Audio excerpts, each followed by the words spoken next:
Pesan dari gereja katedral untuk orang Papua, jangan jadi miskin di tanah ini hanya karena Anda salah kelola tungku api.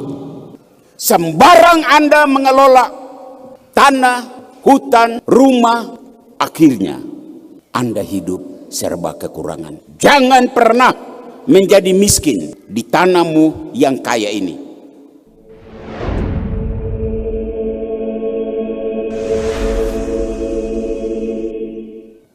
Kamu akan menjumpai seorang bayi dibaringkan di dalam palungan. Bapak-bapak, ibu-ibu, saudara-saudari,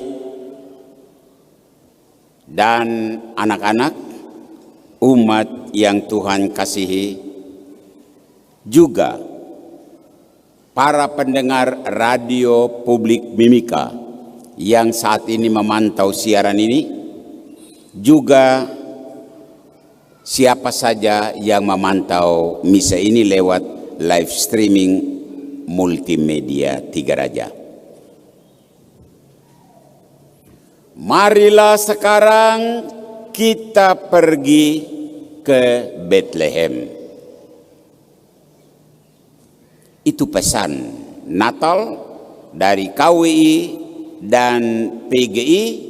Mereka mengutip ajakan para gembala. Mari kita pergi ke Bethlehem. Pertanyaannya, ada apa di Bethlehem sehingga kita perlu ke sana? Jawabannya, di Bethlehem ada sebuah kandang. Di kandang itu ada palungan, dan di atas palungan itu kanak-kanak Yesus dibaringkan. Apa? Palungan? Yesus anak Allah berbaring di palungan?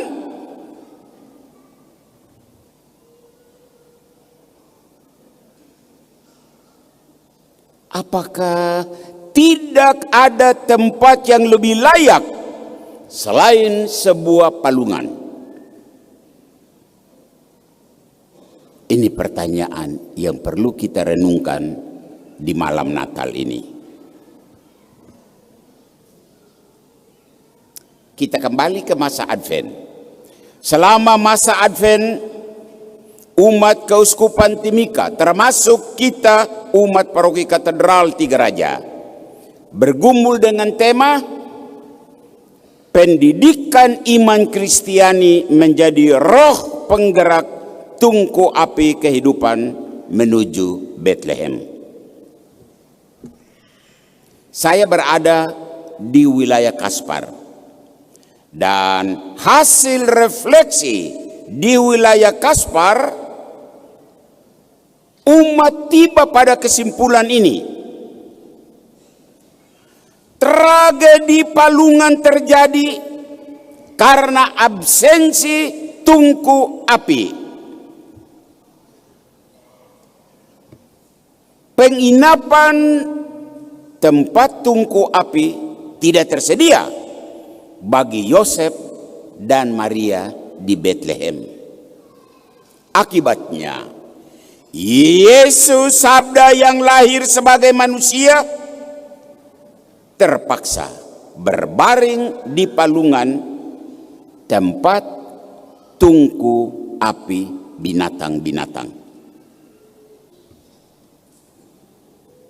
Maka kesimpulan akhir dari pertemuan umat di wilayah Kaspar dari tema permenungan itu, umat berkesimpulan, orang pintar hasil pendidikan iman Kristiani tidak akan membiarkan hidupnya terlunta-lunta tanpa tungku api.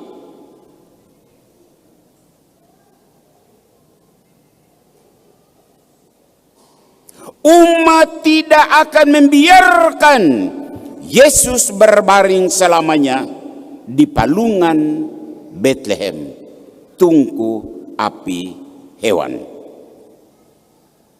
Saudara, palungan dan kemiskinan itu saudara kembar. Kemiskinan itu ada pada mereka yang tidak memiliki tungku api. Apa itu tungku api? Almarhum Uskup John Saklil sering mengangkat tema ini.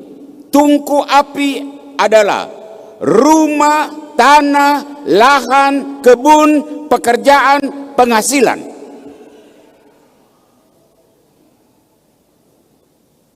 Menurut data Badan Pusat Statistik, total penduduk Kabupaten Mimika tahun 2024 ini adalah 316.000.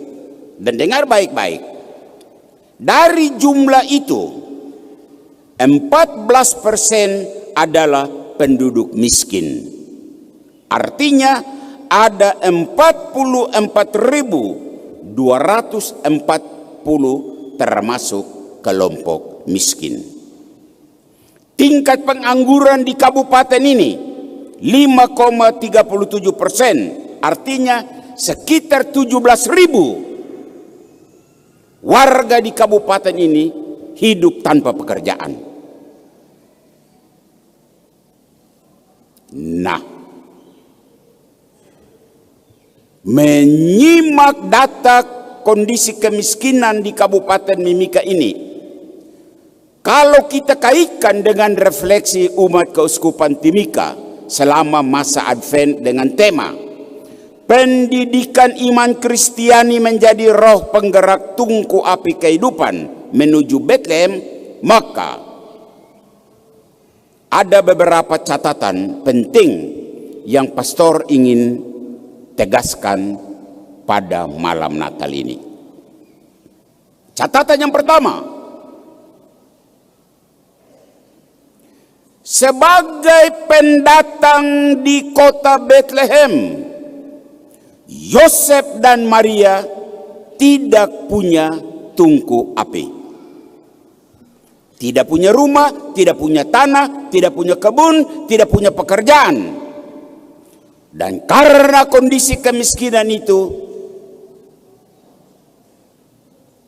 sebagaimana biasa orang miskin ditolak di mana-mana, maka Yosef dan Maria juga ikut ditolak di Betlehem. Dan akibatnya Yesus terpaksa berbaring di palungan tungku api milik binatang-binatang. Itu catatan pertama. Catatan yang kedua, agar umat paroki Katedral Timika tidak mengalami nasib sama dengan Yosef dan Maria, maka pastor sarankan Anda jangan membiarkan diri tetap berada dalam kondisi tanpa tungku api. Ingat itu. Ketiadaan tanah, rumah, pekerjaan, ketiadaan tungku api membuat Anda akan mengalami kemiskinan. Dan kalau Anda miskin, Anda akan ditolak di mana-mana seperti Yosef dan Maria ditolak di Betlehem. Catatan yang ketiga, marilah sekarang kita pergi ke Betlehem. Ini merupakan ajakan KWI, PGI bagi seluruh umat Kristiani di Indonesia untuk menyadari tragedi Betlehem, sehingga kemiskinan fisik hendaknya jadi musuh bersama dengan melibatkan diri dalam gerakan tungku api kehidupan sebagaimana dimulai di Keuskupan Timika dan menyebar di berbagai keuskupan di Indonesia ini. Bapak-bapak, ibu-ibu, saudara-saudari, umat yang ada di dalam gereja maupun yang sedang memantau misa ini lewat radio publik Mimika dan multimedia Tiga Raja. Apa pesan untuk kita malam ini? Ada dua pesan dan saya ingin menyapa dua kelompok orang. Sapaan yang pertama, saya ingin tujukan kepada semua penduduk asli Papua, orang OAP, Amungme, Kamoro, dan suku-suku kerabatan. Kalau Anda ada di gereja ini atau Anda sedang mengikuti siaran misa ini, Anda dengar baik-baik. Tanah Papua ini adalah milikmu. Ini yang sering kamu dengung-dengungkan toh. Tanah ini kamu punya milik. Ini tungku apimu.